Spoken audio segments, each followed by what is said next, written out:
Allez, bonjour à toutes et à tous, très heureux de vous retrouver, TL numéro 10, on franchit la dizaine. Mais avant de passer immédiatement au contexte suivi de tendance, je pense qu'il est nécessaire qu'on fasse une petite émission. Celle-ci très rapide, pas de support en PowerPoint, on va juste passer sur des graphiques.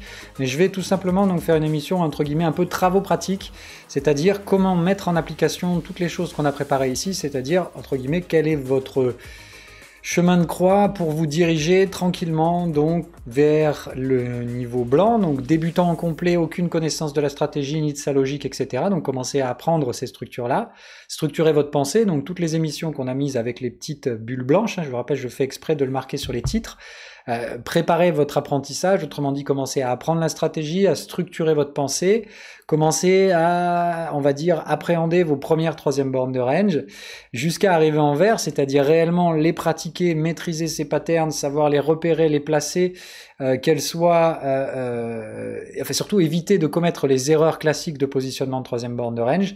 Donc on va essayer de voir tout ça aujourd'hui. Donc d'une façon mise en pratique, c'est vraiment donc mise en application de structuration de son apprentissage troisième borne de range, des différentes erreurs que vous allez faire et surtout qu'est-ce que vous pouvez faire pour progresser, la mise vraiment en pratique de ce truc-là. Donc comment schématiser tout ça. Je vous propose du coup donc de passer direct ici sur du graphique, on va pas perdre de temps à blablater 3 heures, donc c'est parti.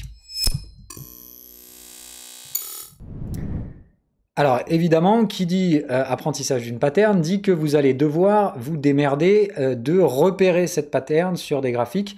Donc à mon sens, le mieux quand on apprend une pattern, c'est évidemment, comme on l'avait dit, de commencer par un petit peu en démo. Le mieux, c'est d'apprendre à la repérer dans un premier temps de manière historique, c'est-à-dire ne vous mettez pas dans un niveau de difficulté trop élevé au début. Quand vous essayez de vous familiariser avec la pattern, ce qui est important à mon sens avant de commencer, c'est déjà de bien comprendre la psychologie de la pattern, c'est-à-dire regarder les émissions qu'on a vues précédemment de 1 à 9, éventuellement en revoir certaines si les contenus sont, on va dire, assez diffus dans votre tête, mais il faut vraiment que ce soit compris, comprendre qu'il y a une structure, qu'il y a une logique, que votre progression va être pavée d'avancement et de recul, etc. Vous allez avoir l'impression de tourner un peu en rond au début et c'est tout à fait normal, mais en fait, gardez le cap et la progression se fait surtout par l'erreur. Donc, encore une fois, pas vous blâmer sur « ah, j'y arrive pas », etc., mais continuez d'avancer pas à pas et surtout ne pas essayer de customiser vos stratégies, d'accord ? Bien essayer d'abord d'apprendre le moule dans lequel vous vous mettez, même si ça peut paraître un peu inconfortable et si les doutes sont légitimes, il faut éviter et essayer de les repousser, comme on l'a dit, ce sont des biais naturels liés à l'incertitude. Ne vous laissez pas aborder par ces choses-là. Okay, la stratégie n'explique pas le marché et en aucun cas elle ne le fera. C'est une introduction à la gestion du risque pour corriger justement ces biais émotionnels et ça prend plusieurs mois.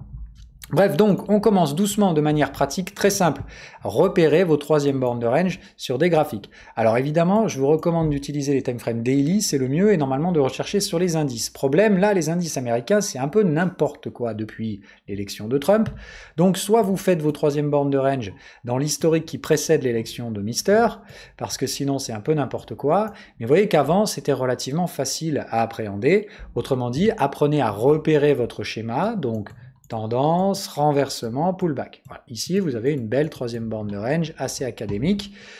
Mais évidemment, on va essayer de voir aujourd'hui tous les éléments que vous devez prendre en compte. Donc rappelez-vous déjà d'une première chose, les alertes orange sont des trucs qui vous alertent sur le fait qu'il y a un contexte particulier. Particulier ne veut pas dire que vous ne tradez pas, ça veut dire que soit vous allez avoir l'alerte de contexte qui vous dit attention, tu es en train de trader dans le contexte de l'UT supérieur, donc va regarder pour être sûr de ne pas faire de bêtises, mais celle-là en est également une. Celle-là, elle vous dit attention, c'est volatile, assure-toi d'avoir une borne de volatilité à proximité, ce sera en tout cas favorable pour ta prise de décision. Ok ? Donc voilà, c'est des cas particuliers. Mais apprenez à repérer ces patterns. Mouvement haussier, cassure du contexte, repli et renversement dans le contexte. Ici, on a bien une troisième borne de range et il faut absolument que vous soyez capable de l'avoir. C'est le premier exercice que vous devez faire. Arrivez à les repérer de façon évidente. Si vous avez des doutes, et même c'est un peu à tout l'intérêt du Discord à la base, c'est de faire vos détections sur vos graphiques personnels et de demander la vérification de gens plus expérimentés que vous. Ça se fait dans le canal Analyse Générale sur le Discord. Laissez-moi une petite seconde, je vais vous le chercher.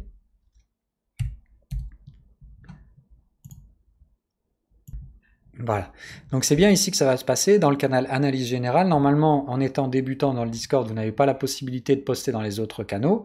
Mais celui-là, c'est celui où vous allez poster vos troisième bornes de range, comme par exemple JustKill, et vous allez avoir la correction d'utilisateurs plus expérimentés. Ce qui est intéressant ici, encore une fois, c'est que vous ne pouvez que progresser. L'information ici ne se détruit pas, le partage, c'est de toute façon un progrès. Donc après, vous pouvez faire partie de la majorité silencieuse, des gens qui n'osent pas partager, mais encore une fois, c'est surtout à votre détriment, et c'est à ça que servent normalement ces communautés. C'est pour aider et suggérer l'entraide, puisque à la fois ceux qui ont un niveau légèrement plus expérimenté que vous, donc les verts et au-dessus, vont être aptes à corriger vos analyses, et d'une part, eux, ça les fait travailler eux aussi, ça consolide les acquis, et vous progressez. Parce que de toute façon, soit vous positionnez bien votre troisième borne, on va vous dire ok c'est bon, il n'y a pas de souci, soit on va vous dire ah non, là tu as oublié ou tu as enfreint telle et telle règle, et autrement dit, vous n'êtes pas obligé d'exposer le capital pour commettre des erreurs, ce qui est quand même à soi beaucoup mieux de commettre des erreurs sans avoir à associer une perte avec ça, ce qui est malheureusement très souvent le cas, hein. On apprend souvent par l'erreur, et le mieux c'est encore une fois que ce soit pas fait par une perte. Donc ça c'est votre processus, à mon avis, pendant quelques semaines, histoire de vous mettre à l'aise, pratique, tout simplement donc sur des graphiques historiques, sans trop vous prendre la tête. Il y a un biais de lecture très facile qui se met en place avec ça, c'est qu'évidemment, comme vous voyez les réactions de prix, vous allez très rapidement voir les troisièmes bornes. Mais c'est déjà bien, au moins vous commencez à favoriser votre comportement rationalisant. Rappelez-vous ce qu'on a dit. Même si ici vous n'êtes pas du tout en condition de marché réel et s'il y a en soi aucun biais qui travaille, vous préparez votre cerveau à lutter contre le biais d'incertitude en le préparant à rationaliser des prises de décision et vous faites travailler votre hippocampe en mémorisant ces structures, d'accord? Donc c'est hyper important de commencer par ça.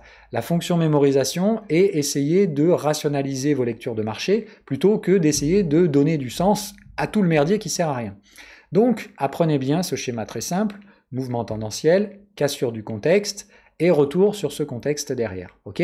Apprenez à la mémoriser, apprenez à la repérer assez rapidement dans tous les graphiques historiques, d'accord? C'est le premier exercice que vous allez faire. Ok, allez me chercher ça autant que faire se peut. Voilà, par exemple, vous en avez une autre ici. On voit bien un mouvement haussier, ok, on renverse le contexte ici et on revient chercher 61% de Fibo. Il y a bien une troisième borne de range ici. Il faut que vous appreniez à les repérer de façon assez rapide et efficace. Ok? Donc repérez-moi toutes sur les canaux de contexte. Quand vous vous sentez assez à l'aise et quand vous avez partagé suffisamment de patterns dans le Discord et que vos patterns sont identifiés comme étant valides, c'est que vous pouvez passer à l'exercice suivant. Pour moi, l'exercice suivant, qui est un exercice qui a surtout pour but de préparer votre vision multi-time frame et surtout d'éviter les erreurs dont on parlait précédemment, une des sources d'erreur principales d'identification de la troisième borne, qui est de la mettre en place dans un range du T supérieur. La meilleure façon d'éviter cette erreur-là, c'est d'apprendre à repérer vos bornes sur les canaux de tendance. D'accord ? Rappelez-vous que la stratégie, elle est composée en strates, c'est-à-dire que le canal de tendance que vous voyez ici sur le daily, d'accord, c'est le contexte 4 heures. Ok ? Et ça, c'est très important que vous arriviez à le comprendre. Donc, une fois que vous maîtrisez bien l'exercice d'identification sur le contexte, sur l'UT contexte, apprenez à faire ce même exercice sur l'UT canal de tendance. D'accord? Donc, il faut voir un mouvement tendanciel. Regardez, mon canal de tendance est bien tendanciel. Il faut voir un renversement du canal de tendance. Ça renverse. Bam! Troisième borne. Ici. C'est le même schéma que ce qu'on fait sur le contexte, mais il faut que vous arriviez à faire travailler votre cerveau, d'accord, à repérer ça sur le mouvement du canal de tendance. Je vous donne une petite astuce. Quand vous le faites, customisez l'indicateur pour mettre vos canaux de tendance de manière plus visible. D'accord ? Vous les mettez bien comme ça et ça vous aidera visuellement à focaliser votre attention sur ça. Mais ce qu'il faut faire au sein de cet exercice, c'est commencer à travailler votre millefeuille de time frame à l'intérieur de votre tête. C'est hyper important parce que ça, on en a besoin après dans la lecture. Et d'autre part, la plupart du temps, vos troisième bornes de range sont plus intéressantes à identifier sur ces canaux de tendance parce que vous pouvez les ancrer au sein du time frame supérieur. Autrement dit, ici, vous auriez compris que ceci n'était absolument pas une troisième borne de range en reverse, mais un pullback.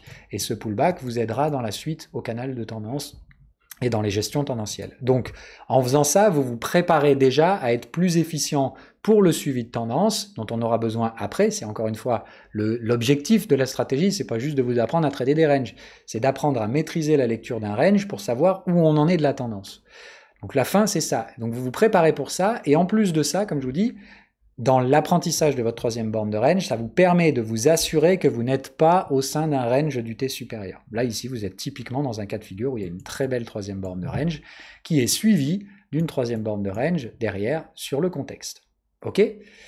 Mais ça vous permet surtout de comprendre qu'à partir du moment où vous avez la troisième borne de range sur le contexte, il n'y en a plus sur le canal de tendance tant que vous ne sortez pas du range de contexte.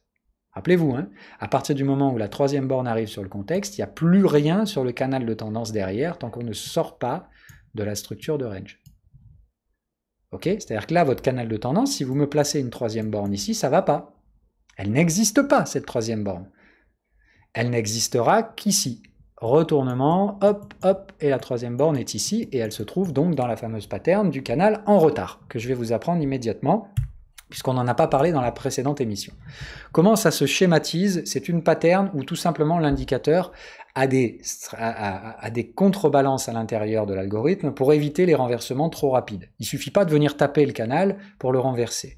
Et on est dans ces cas de figure ici où vous allez avoir cette pattern-là, c'est-à-dire le sommet, le marché qui retrace proche du canal de tendance, parfois même il rentre dedans sans aucun problème, mais les algos de protection vont empêcher son renversement. Et dans ce cas-là, vous avez quand même un repli ici qui ne fait pas de nouveau plus haut, c'est important, et c'est dans une seconde vague de baisse que cette fois on casse le canal. Quand vous avez ce schéma-là, d'accord, vous allez vous dire, ok, cassure du canal, donc la troisième borne elle est là. Eh ben non, la troisième borne elle est là. C'est juste que ici, l'algo, c'est protection qui vous servent à pas vous planter dans le suivi de tendance. Ici, elles ont eu malheureusement un effet négatif. C'est-à-dire que les systèmes de sécurité se sont déclenchés pour éviter le renversement du canal, et du coup, vous allez avoir la détection effective de votre troisième borne en retard. Mais rappelez-vous, ce qui nous importe, c'est pas forcément de trader ces bornes, c'est juste de récolter l'information. Donc si pour le coup, vous me placez la troisième borne ici, attention, elle est bien ici. Donc rappelez-vous qu'il y a des cas de figure où votre détection de la pattern logique, mouvement haussier, retournement du canal et pullback, va se faire en retard. Donc là pour le coup, ce que je forme actuellement en présentiel à Toulouse, on a mis en place un code couleur qui me semble assez intéressant et je pense que ça peut être une bonne idée pour vous. Donc ce code couleur que je vous recommande d'utiliser, et c'est d'utiliser ces petits points, d'accord? Alors vous êtes libre de ne pas l'utiliser, mais ça me paraît bien. C'est de dire, quand vous allez positionner ces petits points sur la zone, prenez deux tailles. C'est-à-dire que par exemple, si vous identifiez une troisième borne de contexte, mettez un petit point plus gros, d'accord? Et apprenez à les identifier toujours sur deux time frames. C'est l'exercice que vous devez réussir à faire. Et utilisez un code couleur. C'est-à-dire que si c'est une troisième borne vendeuse, d'accord, avec un retournement dans le contexte et des éléments qui laissent à penser qu'on peut avoir un range tendanciel, colorez-le. D'accord? C'est-à-dire utilisez une coloration ici par exemple pour dire c'est une troisième borne de range vendeuse. Ok? Si jamais c'est une troisième borne de range neutre, utilisez au contraire une borne grise ou etc. Enfin comme vous voulez, grise ou noire, vous faites comme vous voulez, mais apprenez à différencier celles que vous représentez comme des ranges neutres et des ranges tendanciels. Si vous commettez une erreur sur l'un ou l'autre, c'est pas très grave, mais c'est déjà bien d'arriver à formater votre cerveau à différencier ces deux structures. Ok? Deux tailles de points pour les différentes structures, ok? Et utiliser un code couleur supplémentaire avec ce vert magique là, enfin ce vert fluo quasiment, qui servira à dire la troisième borne ici, elle a été mal placée, c'est-à-dire qu'elle est ici, mais je ne la détecte en soi que plus tard. Ok? C'est-à-dire, ça c'est la pattern, elle est là, mais elle a été détectée en retard. Ça veut dire je la vois, mais j'ai dû la replacer manuellement. Ok? Comme ça, au moins, on comprend bien ce que vous faites. Vous avez bien identifié qu'elle était là. Juste, vous n'aviez pas les moyens techniques de la détecter ici, mais la pattern était bien là. Retard de l'indicateur. Ok? Donc, je veux juste faire ça. À mon avis, c'est déjà très, très bien. Ok? Différenciez vos ranges neutres de vos ranges tendanciels. Même si vous vous trompez, c'est pas grave. Évidemment, dans le cas d'un range acheteur, vous prenez la couleur bleue.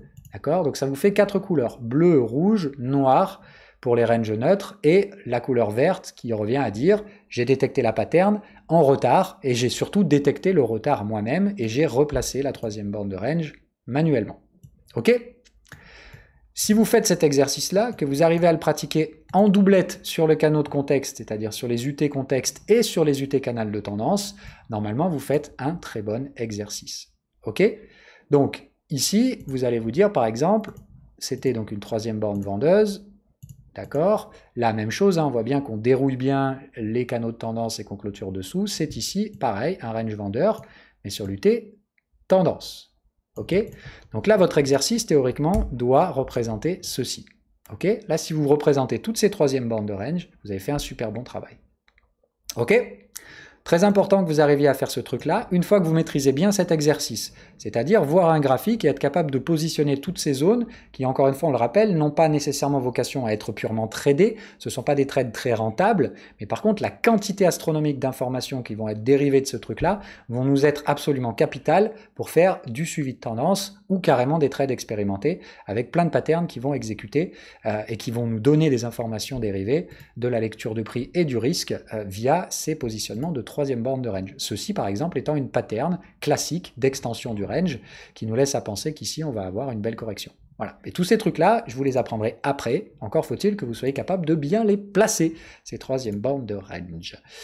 On passe à la suite de l'exercice. Donc, une fois que vous maîtrisez ça, on n'en a clairement pas fini, c'est juste de dire à ce stade-là, vous avez préparé votre cerveau à des choses dont on va avoir besoin pour plus tard. Vous faites travailler surtout votre mémoire. Mais à ce stade-là, vous ne tradez pas encore, donc tous les biais psychologiques, vous ne les faites absolument pas progresser. La première des choses qu'il va falloir faire à ce niveau-là, c'est pas passer à un marché réel, mais passer à du replay. D'accord? Alors là, je ne peux pas le faire sur le futur S&P 500, mais si je prends par exemple un CFD, SPX 500, sans problème, ici, je peux utiliser cette fonction de replay. Et je vous invite à l'utiliser, d'accord? C'est-à-dire, vous vous placez dans les conditions de marché et vous faites défiler les barres, d'accord? Vous avez de mémoire un raccourci clavier maintenant, si je ne m'abuse. Non, alors c'est Shift, je crois. Voilà, c'est ça. Vous appuyez sur Shift plus la flèche à droite et ça rajoute une bougie, ok? Et vous le faites manuellement, hein. Donc là, vous entendez quand j'appuie sur mon clavier. Donc là, dans cette pattern-là, vous diriez, ok, oula, marché très excessif, repli, cassure du contexte, elle est où la troisième borne? Bon, elle s'est déjà passée, hein, là, mais on va revenir en arrière. Voilà. Donc, à ce stade-là, marché très excessif, on attend que le marché se normalise. Ok. Pour l'instant, le contexte n'est pas encore renversé. Là, il l'est. Ok. Donc, à ce stade-là, dès qu'on vient chercher le contexte, hop là, Fibo 61 débordé, on a bien réussi à dérouiller le contexte, on était excessif, bref ici, hop, troisième borne de range, et il faut que vous appreniez à les repérer. Celle-là, c'est une troisième borne vendeuse, on va trader à l'intérieur du contexte, puisqu'on a de toute façon ici un mouvement très excessif. Donc, merde, pardon, c'est pas ça que je veux faire, c'est Shift, voilà. Ok, donc apprenez à les repérer, ces trucs-là, quitte à passer très très vite, ok? Mais là, hop, alors attendez, je suis allé un peu trop vite. Donc on a fait un nouveau plus haut. Est-ce qu'on va renverser le contexte? Pour l'instant, pas encore. Là, oui. Donc, j'ai fait un nouveau plus haut. Première borne, deuxième borne. Je sais que j'ai une troisième borne de range qui va arriver ici. Ok, Fibo 61, on a bien tenu des clôtures sous le contexte. On est bien dedans. Troisième borne qui arrive par là. Alors, il faut toujours un signal, hein, mais on sait qu'ici, il y a une zone de troisième borne qui commence. Ok, le marché n'y a pas réagi. Et au final, ce qu'on a eu par contre, c'est une troisième borne de range neutre, Fibo 61. Alors, elle est là, du coup, et clôture en dehors du contexte. Donc là, c'est une troisième borne noire. Là, vous avez le droit de me noter les deux, de me dire, je l'ai vue ici potentielle, elle n'a juste pas été tradée. Par contre, celle-là est tradée. Là, il y a bien un signal, Fibo 76, débordement des contextes. Là, il y a bien, quoi que vous le vouliez, une pattern qui n'a juste pas été respectée. Mais encore une fois, la cassure d'une troisième borne de range nous donnera des informations. Ok, c'est-à-dire, regardez ce que nous a fait le marché ici. Il a invalidé deux troisièmes bornes de range et il est venu racheter la première. Tout simplement. Et ça, c'est un truc qu'on utilisera. Ici, il y en a eu une sur le canal de tendance. D'accord? On a bien fait un nouveau plus haut. On retourne le canal de tendance. Tac. Donc là, hop. Celle-là, elle a plutôt l'air d'être range neutre, mais sur le canal de tendance. Pareil, on la note. On est obligé de la noter. Elle n'est pas tradée, c'est-à-dire que celle-là, elle est complètement spoilée. Mais les troisièmes bornes de range non tradées, ça reste une pattern dont on va se servir pour la représentation de son niveau horizontal. Ok? Merde, je vais y arriver. Et on continue l'expérience, etc. Nouveau plus haut, égal, on sait qu'une nouvelle troisième borne va se produire. On attend que le canal de tendance se renverse. Ok, Ok, toujours pas. Toujours pas. Ah, là, ça sent... Voilà. Donc là, retournement très brutal du canal de tendance. Bon, là, on est dans le cas particulier, hein, Covid. Mais voilà, là, bon, c'est un cas un peu catalysé, mais on est vraiment ici donc dans le cas de figure où, clairement, excès. Là, et bien évidemment, post-Covid, qu'est-ce qu'on retrouve? Fibo 61, tenue des clôtures sous les contextes, même pattern. Ok? Donc là, on a bien le range vendeur, ah pardon, ici, parce qu'il faut atteindre le Fibo 61. Ok? Et on continue la musique. Débordement du contexte, mais pas de signal ici. Et on rebroute. Et voilà où on en est aujourd'hui. Donc, ce niveau-là, il est très important, et c'est probablement par là qu'on va retrouver les achats du S&P 500. Mais comment je le sais? Je le sais par cette troisième borne de range qui s'est fait littéralement spoiler. On est revenu la payer ici d'ailleurs, c'est ce qui nous aurait normalement donné ce point bas, mais il y a de fortes chances que si on revienne chercher ce niveau, il soit payé. Parce que là, on a un flux acheteur très puissant qui s'est mis en place, qui a complètement spoilé la troisième borne de range. Il y a de fortes chances que ce niveau fasse support si on revient le tester dans le lunaire. Ok? Ça s'obtient par des patterns plus expérimentés que je vous transmettrai après, mais encore faut-il les refaire. Bref, on passe ici très à l'essentiel. Donc rappelez-vous, ce qui est important, c'est dans un premier temps de savoir les repérer sur un marché qui est déjà en place. Vous faites passer votre graphique et vous revenez dans le temps. Rappelez-vous, on lit toujours de gauche à droite. Donc revenez dans le temps et essayez de repérer les troisièmes bornes. D'accord? Une fois que vous maîtrisez cet exercice, faites-le dans l'autre sens, c'est-à-dire mettez des bougies en temps réel, mais contrôlez le temps. C'est-à-dire ici, vous ne contrôlez pas le biais d'incertitude, d'accord? Vous ne savez pas ce qui va se passer, mais par contre, vous contrôlez le temps. Donc l'avantage en replay, c'est qu'il n'y a pas de biais d'impatience, mais vous allez vous confronter tout doucement au biais d'incertitude. Ok? Dans ces contextes-là, si vous maîtrisez le même exercice que précédemment, c'est-à-dire arriver à positionner toutes les troisièmes bornes de range, ce qui est important ici, c'est d'éviter d'en positionner qui n'existent pas et d'essayer de pas trop en rater. D'accord? Et une fois que vous maîtrisez bien cet exercice, l'étape suivante, c'est ouverture d'un compte de trading et passage au trading réel avec très petit effet de levier, le minimum syndical possible, pour commencer à apprécier tout ça. Faire les erreurs de positionnement d'un troisième borne de range dans un range du T supérieur, etc. Faire les trucs classiques. Mais il faut absolument vous faire pénitence à ce jeu-là. C'est absolument essentiel. Ok ? Progresser, c'est là où vous allez être confronté à votre biais d'incertitude et votre biais d'impatience. Vous allez faire des bêtises, qu'elles soient soit techniques, soit psychologiques. Et à ce niveau-là, c'est là que vous allez commencer à progresser réellement. Et ça prend plusieurs mois. Donc n'ayez pas peur de faire des bêtises. Ces bêtises vont vous coûter de l'argent. Oui, c'est tout l'intérêt de trader avec des micro-contrats et quelques centimes. Vous perdrez normalement pas grand-chose. Mais par contre, vous allez progresser petit à petit. Jusqu'à devenir en maîtrise de ces patterns. Vous avez un stade vert et vous êtes mature en vert, vous êtes donc prêt à vous attaquer au bout d'un moment à ce qu'on voit juste après, c'est-à-dire le suivi de tendance. Toutes les patterns vraiment importantes, mais à ce stade-là, j'ai besoin que vous sachiez positionner parfaitement vos troisième bornes de range sur au moins 2 time frames et surtout que vous n'ayez plus ces biais d'incertitude et d'impatience. Quand je dis n'ayez plus, ça veut surtout dire que vous les contrôlez. Encore une fois, je vous rappelle, le biais d'incertitude et le biais d'impatience vous suivront tout au long de votre carrière de trader. Par contre, le but, c'est de les rendre et de les ramener dans une zone de maîtrise suffisante pour que ces biais-là n'impactent pas de manière trop forte vos prises de décision. Sur ce, on est au bout. Je vous passe direct en conclusion. Si je résume, donc une progression en étapes pour maîtriser vos troisième bornes de range, attention à pas immédiatement passer à un trading en réel. D'accord? C'est vraiment l'erreur que la plupart des gens font, c'est-à-dire vous lisez à travers des lignes de ce que vous avez entendu dans les émissions précédentes et vous dites pas de trading en réel égale pas de progression, allez boum, j'ouvre mon compte tout de suite. Non, apprenez d'abord à mémoriser la pattern. Elle n'est pas si compliquée en soi, mais c'est pas non plus très familier pour vous. Donc apprenez à faire travailler d'abord la fonction mémorisation, votre hippocampe. Ça, il n'y a pas besoin d'exposer votre capital pour faire travailler votre mémoire. D'accord? On est bien d'accord. Par contre, là où vous en aurez besoin, c'est pour le circuit anticipé de la récompense. Là, s'il n'y a pas d'exposition au marché, il n'y a pas de stress, donc en soi, il n'y a pas de fonctionnement dopamine. Donc ça, il faut bien apprendre à faire travailler les deux. Votre hippocampe, vous pouvez la travailler en démo et c'est même fortement recommandé. Donc restez en démo le temps d'arriver à placer ces patterns. Pour ça, le mieux, c'est d'utiliser la communauté Discord. C'est gratuit et vous pouvez le faire même avec les outils gratuits. C'est-à-dire vous pouvez partager avec des canaux ou des fourchettes d'Andrews.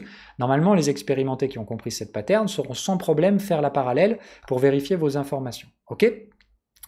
Partagez, partagez, partagez pour progresser et surtout faire des erreurs qui n'impliquent pas encore une perte en capital due à des erreurs soit psychologiques, soit techniques.